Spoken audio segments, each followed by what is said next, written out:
the rumors of them having sold the land to the Wanyankoles recurringly happening to my community. That is why I stand so proud before you, Bwana RDC. I mobilized my community given the events of the mafias coming. The Constitution of Uganda says we have the right to defend our land. I told them openly, mobilize stones to stone these mafias away. And I told them, I openly told them, don't kill them. If an animal comes out of the park, what do? Get stones and chase them away. So these mafias are like animals out of the park, threatening the livelihood of the people. So if you are not briefed, the whole history of the area is that there is a lot of hidden agenda in the land of Mombi. I was talking to Honorable Linus Ngompek this morning, Bwana Minister, who is happens to be our area MP. Is in Mombasa now. He actually says he does not trust the entire process that is going on. He doesn't trust the RDC's office. He doesn't trust the DSO's office. But he doesn't trust the entire process. Why? Because of the events that have occurred in the past 3 months. Therefore, as the memorandum will tell you, in conclusion, we hope and we are always attentive over the social media. Our beloved president, whom we love, by the way, my sub-county is 100% NRM, pro NRM. 100%. I mean, if you put on a noob cape, you will look like a bastard. Why? It means that the people so much support the opinion of the president to alleviate them from poverty. So if our president says no more evictions, why is this happening? So allow me to read the memorandum of my committee. Came and started surveying the very land. When the locals realized this Wanyankole is moving with the equipment of survey, the youth mobilized themselves and called them. And there's a lot of witness in the eyes of in the office of the RDC. They were taken to General Taban, where they were given a lot of strokes in the front of General Taban. And their vehicle was confiscated by the locals, only to be mediated by General Taban, and their vehicle was released and apologized. They will never report back in the names of surveying the land. So me being the chairperson of security, who are these mafias who are coming to survey the land? If I told the land belongs to Sabuni family, why not the Sabuni family coming, but Wanyankoles are the ones coming? That brings me to another point. My locals have received information which can be testified by the LC1 of one of the villages affected. A certain Wanyankole claims to have paid money to the Sabuni family. That he has deposited, he only wants his money, his land, to be given by Sabuni family. So in other words, is this land already sold or it is not yet sold? These are questions that the community are asking. So this brings me to an issue. I, as being the chairperson of LC3, I had engagement with the Sabuni family, and I gave them my stand as the head of my community. I said, instead of you sending mafias to the community, instead of you sending brokers to the community, come yourself and hear what the community will say. And I'm pleased to tell you that I engaged Kamal, whom is here, and indeed he has to hear why send the Wanyankoles. And my conclusion in report is that these Wanyankoles, prior to the new current RDC, in the regime of RDC Debele confirmed to me that this land is in the event of being sold to Wanyankole X, of which me being the LC3, I was carried to go and mediate with these Wanyankoles in Kigumba. That's when I had to reorganize my community and say, you people, war is coming.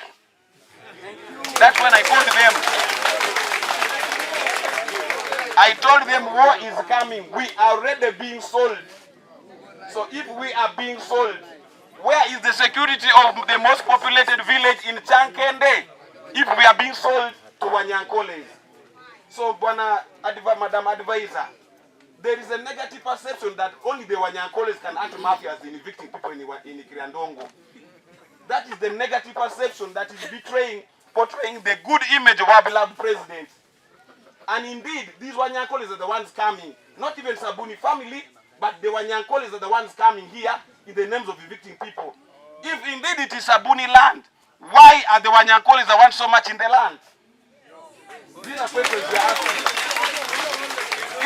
Being the chairperson of security, I've been witnessing a lot of insecurity in my sub-county. There's an insecurity regarding this land is in a sense that the people are living in a state of fear.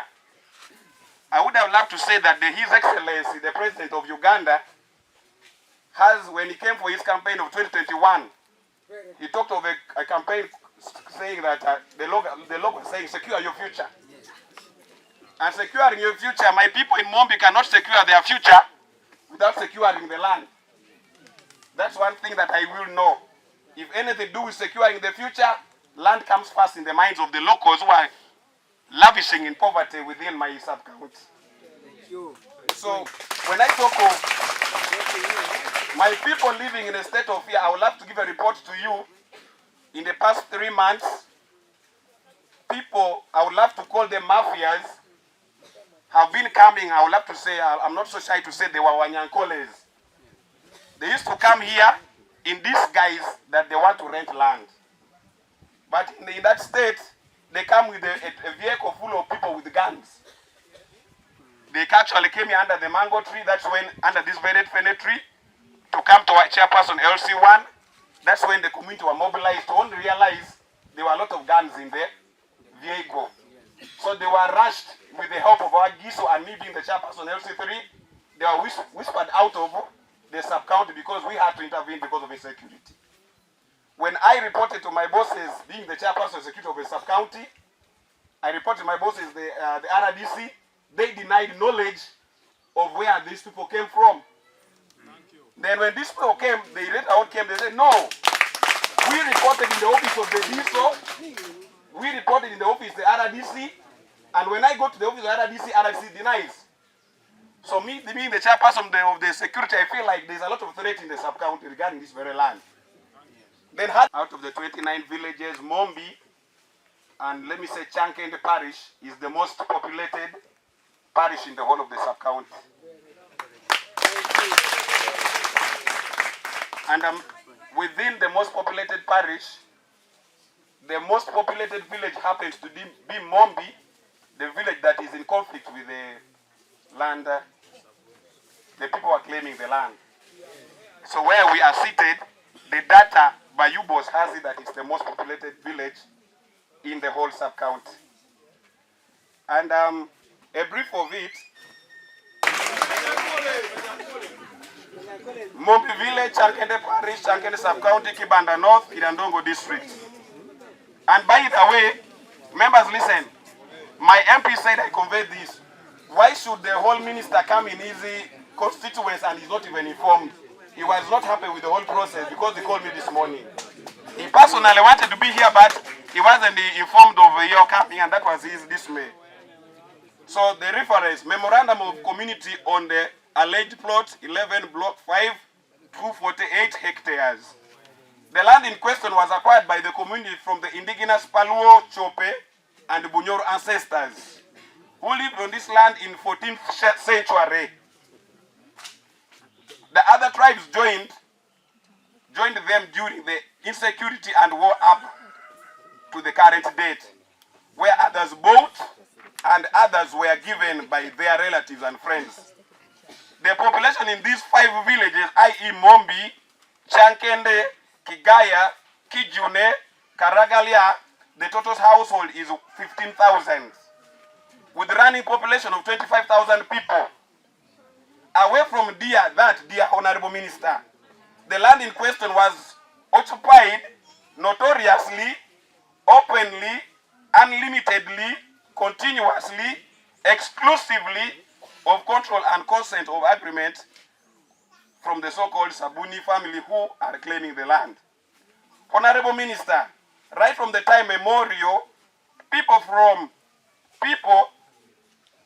have lived here comfortably, and to prove the following physical, immovable development, and to prove the following are immovable developments existing, such as trading centers, which are 5 in number, with more than 100 permanent buildings in each trading center. In number, schools which are 5 in number, a cooperative sponsored by government well established, road networks, polling stations which are 10 in number, telecommunication boosters, and tax collections. Right, Honorable Speaker, we have not been doing all these developments over periods of time in a hiding manner, but openly, whereby anybody could see, and our address is everywhere. Health facilities, police stations, district headquarters, where we get services from, and even whoever travels on Gulu Highway is aware of these legal developments. How comes that the Sabuni family, who even stay nearby in Kigumba, could not even take any action during the course of all these developments?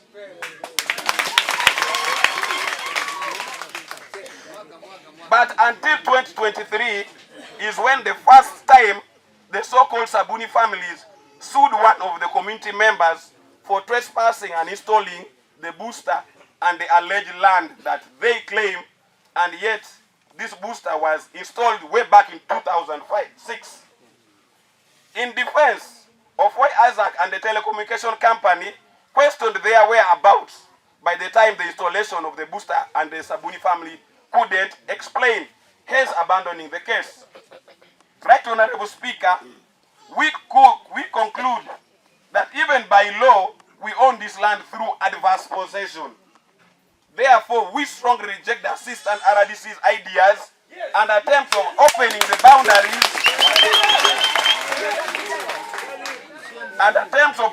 boundaries in favor of Sabuni family and a win-win proposal.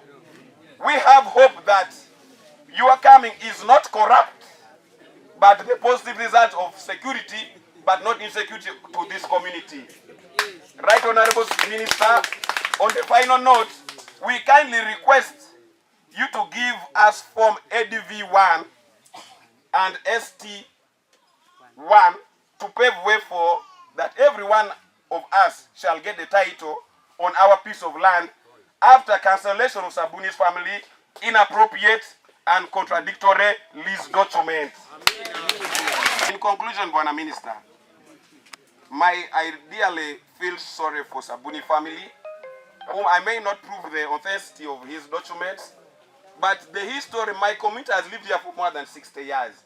How do we start? Where do these people go, my beloved minister? All of them have been done all their developments here, nowhere to go. How comes, if there are all these contradictions? Sabuni says he wants to coexist. The Wanyankoles are coming to evict. Who is who? At the end of the day, let the love... Hello, Chairman. Let someone take responsibility who has written the letter to sign. Okay, Chairman LC1. And LC2, I don't know. Chairman LC1. To sign your phone number and your number. So, in conclusion, Bwana Minister, Balam Rugaraka. I know I'm an Alur by tribe. I'm pronouncing your name. I've seen you. Tubaliane. You people, let us hear. You are the minister of the youth. You people, Tubaliane.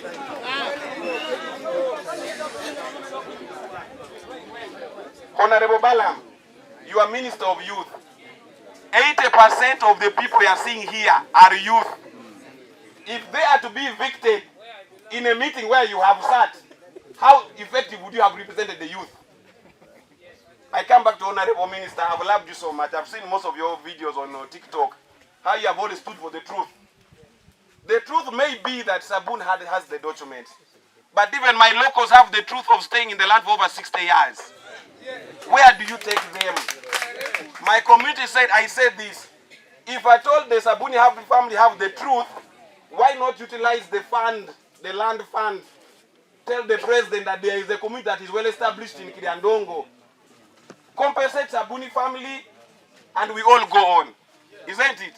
Otherwise, I would have loved you to have a walk on the land in question. You'll find that there are so many permanent structures in the house, not just a ranch structure. I know you have handled ranch issues.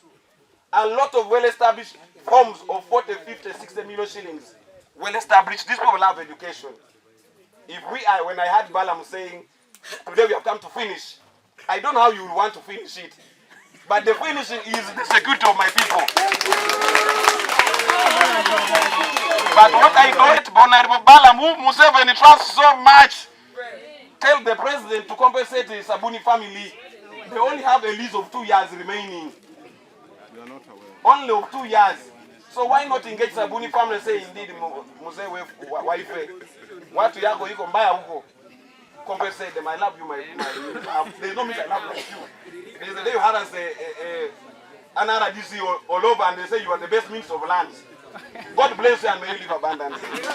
I remain Ttaka. I sympathize so much with Sabuni family. Why do I sympathize? It's because they have lived away from the land for so long. Why they stay so much and gives room for my people to settle? So I beg to settle them. I remain Osaka Elson Mungu Medu Mugisaya.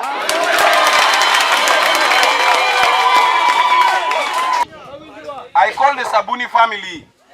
That is hiyo kitu ambayo nilikuwa mimi namwambia yeye. Akuja sikie kwenyu sio kwa Osaga. Si ndio? I'm saying if you come and listen from you and you talk to them. Afua uba.